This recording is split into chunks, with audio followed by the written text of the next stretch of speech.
میگویم پدر و مادر پیامبر صلی الله علیه و سلم کافر بودند یا نه؟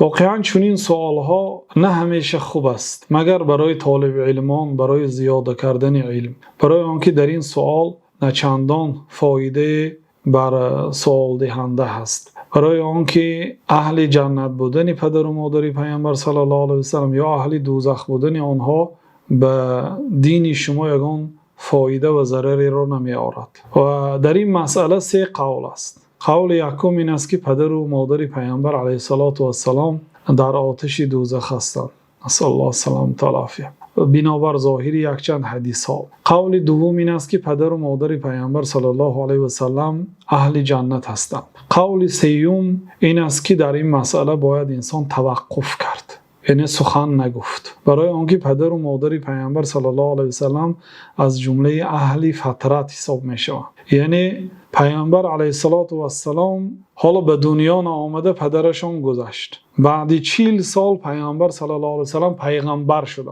و الله تعالی میگه ما کسی را عذاب نمیدیم تا پیغمبر نفرستانیم و ما كنا معذبین حتی نبعث رسولا، ما کسی را عذاب دادنی نیستیم تا برایشان پیغمبر نفرستانیم. و مادر پیامبر صلی الله علیه و سلم وقتی که از دنیا گذشتن جناب رسول الله صلی الله علیه و سلم 6 ساله بودند و بعد 34 سالش پیغمبر شدند و دین مقدس اسلام اومد. یعنی پدر و مادر پیامبر صلی الله علیه و سلم یا بابایشان عبدالمطلب مانند عمکشان ابو طالب و مانند عمکشان ابو لهب نیستند، برای اینکه آنها در زمان فترت پیغمبر نآمده پیشتر از دنیا گذشتند. بعضی علما میگویند که این گروه آدم ها را، آنهایی که پیغمبر نآمده از دنیا گذشتند، اینها را الله تعالی روز قیامت یک حساب و کتاب میکند. اگر از آن حساب و کتاب گذشتن وارد بهشت میشوند و اگر از آن حساب و کتاب نگذشتن وارد دوزخ میشوند، نسأل الله السلامة والعافیه. و علامه محمد امین شنقیطی رحمت الله علیه صاحب تفسیر ابوالبیان در همین مسئله توقف میکردند.